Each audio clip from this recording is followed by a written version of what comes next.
Good afternoon. I am Andrea Chisholm with the Midday News for this Thursday, July 5. Special welcome if you're watching on onespotmedia.com.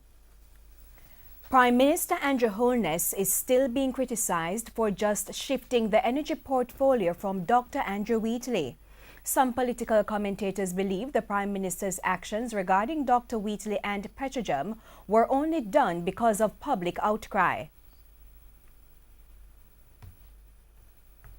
Absolutely. The Prime Minister has bowed to public pressure. Neither he nor the opposition have mobilized any clear set of evidence for their course of action. The weight of street politics, I think, has pushed that decision. So it's hard to say whether it is a wise and appropriate decision. I think the Prime Minister is trying to rescue himself and his cabinet and to continue the government. Speaking on TVJ's All Angles last night, public commentator Paul Ashley noted a potential concern as Minister Wheatley remains part of the cabinet. Sit down there and adjudicate when the report comes about Petrojam. There is a thing called collective responsibility. Wheatley is part of that. What has happened, Wheatley has assumed no ministerial accountability for what has taken place. Petrojam is currently under investigation by at least 4 oversight state entities which are probing claims of corruption, fraud and mismanagement.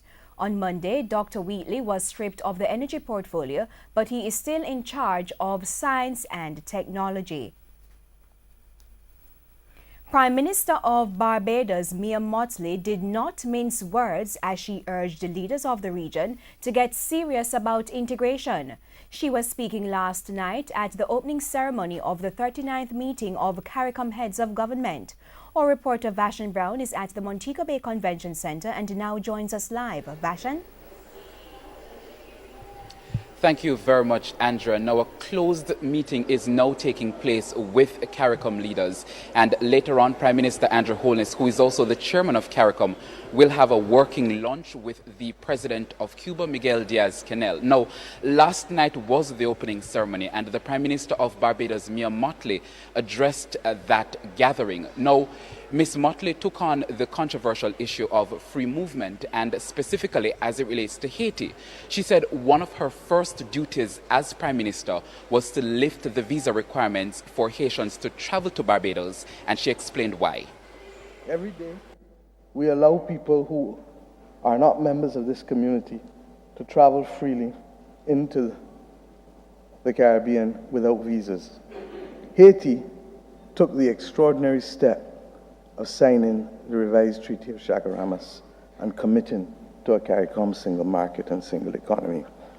In those circumstances, my cabinet has agreed to remove the visa requirements for Haiti because in our view, it breaches the fundamental tenets that bind us under the revised Treaty of Chaguaramas. Now, Ms. Mottley also spoke about regional cooperation, and she said the region was brave enough to establish the Caribbean Court of Justice, CCJ, and although a lot of countries have still not signed on to the court in its appellate jurisdiction, the court is still there in its original jurisdiction as what she calls a treaty interpretation court. And she says this is an example of cooperation. I ask myself, if we could do it for the CCJ, why do we refuse to want to move to do it in other areas of functional cooperation? Why do we each want to have a fair trading commission when we have a regional competition commission in Suriname that can be vested with national and regional jurisdiction? Why do we seek to have separate civil aviation authorities when we can have a strong regional civil aviation authority that is vested with national and regional jurisdiction? And I can go on because our young people will expect of us those areas of cooperation where they can be had in circumstances where they will yield to the government additional fiscal space for us to address the things that we truly must be addressing in our own small way. Now, Prime Minister Andrew Holness told the CARICOM leaders that they must work hard to address what he called the implementation deficit because, among other things, young people are watching. we have been severely criticized by our youth, who have grown weary of our promise to secure deeper integration within the framework of the single market and economy. Those promises have remained elusive, and young people are calling for CARICOM leaders and institutions to be more accountable for their actions. Integration should be real and meaningful to our people. Areas of importance to young people include the right of free movement, and in particular, the right of skilled labor to move freely, as well as equitable access to our professional law schools, as required by our modern tertiary education landscape. We must deliver on these so that our young people can have renewed belief in CARICOM. Now, as I said, Andrea, the CARICOM leaders are now in a closed session. Later on, Prime Minister Andrew Holness will have a working lunch meeting with the President of Cuba, Miguel Diaz-Canel, and we'll definitely have more for you in Primetime News at 7. So I'm Vashan Brown. Back to you, Andrea. Thank you very much, Vashan. And TVJ News caught up with Prime Minister of St. Vincent and the Grenadines, Dr. Ralph Gonsalves, who said that he appeared before the Bruce Golding CARICOM Review Commission, but there are aspects of the report that he is not in agreement with. I don't think you're going to have complete freedom of movement of labor in the 5 years he's talking about. And I don't think you're going to have full, free convergence of currency within 5 years either. So I don't think those are things that are going to happen within the 5 years. But I think there are many important single market issues which I see them on the agenda, which we could address and address with urgency to have sorted out. In addition, of course, to functional cooperation matters and foreign policy coordination and security coordination. Dr. Gonsalves agrees with concerns that Caribbean leaders have been dragging their feet on certain matters. One or two countries have been dragging their feet on these matters. In the case of St. Vincent and the Grenadines, we allow spouses, as a matter of course, to come and we grant them the work permit very easily, but we'll prefer if we didn't have to deal with work permit for them. And as to the children or the spouse, you could access medical care just like any Vincentian, and you can go to school just like any Vincentian. We have gone ahead in practical terms addressing those, but they shouldn't be on the basis of an administrative permission. It should be juridically grounded, legislated with all of us. And we return to more Petrojam-related news. Workers at Petrojam, the state-run oil refinery, are staging a protest at the plant. TVJ News understands that some workers are dressed in black. According to information received, they are demonstrating what they say is misinformation in the public domain. Our reporter Kirk Wright is on location and now joins us live via phone. Kirk, good afternoon. Andrea, thank you very much. We're here on the workers here at Petrojam have made good on their promise to demonstrate. Scores of them are out on the compound now, all dressed in black with different placards saying different things. Let me just read one I'm looking at right now saying they are not depressed, we are 100% disappointed. I have a member of the union with me now. I don't have his name right now, but I'm going to ask him, sir, what's your name, sir? My name is Michael. Michael,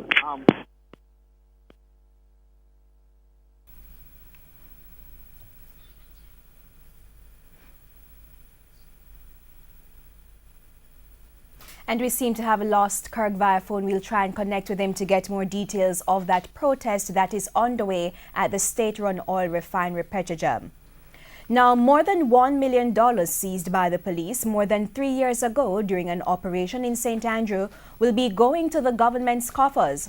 A forfeiture order was obtained last Thursday by the Financial Investigations Division FID for $11,500 US and 266,000 Jamaican dollars along with interest. According to a statement from the Finance Ministry, the cash was seized on October 2, 2014 during an operation by the Transnational Anti-Narcotics Division at the apartment of Anthony Daniels on Winchester Road. A Lexus motor car which Mr. Daniels had in his possession was searched and 18 pounds of compressed ganja allegedly found. Mr. Daniels was charged with breaches of the Dangerous Drugs Act and was later acquitted of the charges. The police have identified the man who was shot and killed on Wednesday in a drive-by shooting on Claremont Street in Runaway Bay, St. Anne. The man has been identified as 22-year-old Gawain Russell, also known as Pops and Remain, a laborer from Ocherius and Claremont Street. According to the police, explosions were heard minutes after 12 when they were summoned. Mr. Russell's body was seen lying face down along the sidewalk with gunshot wounds to the upper body. He was taken to the St. Anne's Bay Hospital where he died. And we now return to our reporter Kirk Wright, who is live on location at the Petrojam Oil Refinery of Marcus Garvey Drive in St. Andrew. Kirk? Andrew, as I was saying before we got disconnected, I have with me Michael Wilkinson. He's a part of the union here at Chief Delegate, actually, at Petrojam. Sir, you're out in your numbers today to send exactly what kind of message to the public? We are dissatisfied, we are demotivated, and we want to express as such because we don't think our true well-being is being expressed satisfactorily. What kind of action do you want to be taking? Right now, we're just protesting. We're not taking any action beyond that. Mm-hmm. I hear you're upset too about what happened at PAAC, that some lies were told in that meeting. From this, though, what are you expecting to happen from this? I mean, I know you want to send a message to... I will not comment any further on that. I will not comment. Will this be your first, demonstration, or you plan to carry out more demonstrations?